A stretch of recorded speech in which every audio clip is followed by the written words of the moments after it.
ফিরে দেখা বাংলাদেশের বর্তমান তত্ত্বাবধায়ক সরকারের বিগত ১ মাস এবং এই ১ মাসে বাংলাদেশের তত্ত্বাবধায়ক সরকার কী করেছে এবং কী পদক্ষেপগুলো নিয়েছে এবং ভবিষ্যতে আরও কী পদক্ষেপগুলো নিতে পারে এ বিষয়ে ভিডিওতে আলোচনা করা হচ্ছে।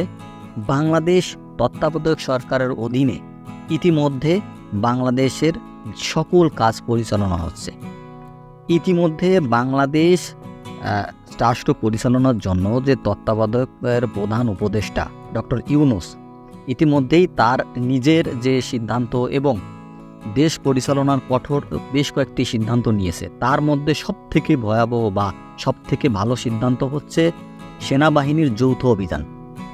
এই যৌথ অভিযানের মূল টার্গেট হচ্ছে বাংলাদেশের যে আন্দোলনের সময় যে ১ মাস আগে যে আন্দোলন হয়েছিল ছাত্র বৈষম্য আন্দোলন, সেখানে যে বিপুল পরিমাণ একটা অস্ত্র লুট হয়েছিল সেইটা আবার পুনরুদ্ধার করার জন্য এবং তার সঙ্গে সবথেকে বাংলাদেশের জন্য সবথেকে ভয়াবহ যে দিক সেটা হচ্ছে মাদকদ্রব্য, এইটার অভিযান এবং এই মাদকদ্রব্যের গডফাদারদেরকে ধরার জন্য এই অভিযানটা মূলত যৌথ অভিযান।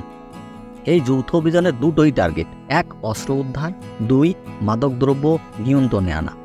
এই তত্ত্বাবধায়ক সরকারের এখন পর্যন্ত এই অভিযানটাই সবথেকে সফল বা সঠিক সিদ্ধান্ত বলে এখন পর্যন্ত মনে হচ্ছে এবং সুদূর ভবিষ্যতে কী সিদ্ধান্ত আসবে কি না সেটা তো আর বলা যাবে না। কমেন্ট বক্সে আপনাদের এই তত্ত্বাবধায়ক সরকারের সম্বন্ধে মতামত আশা করছি।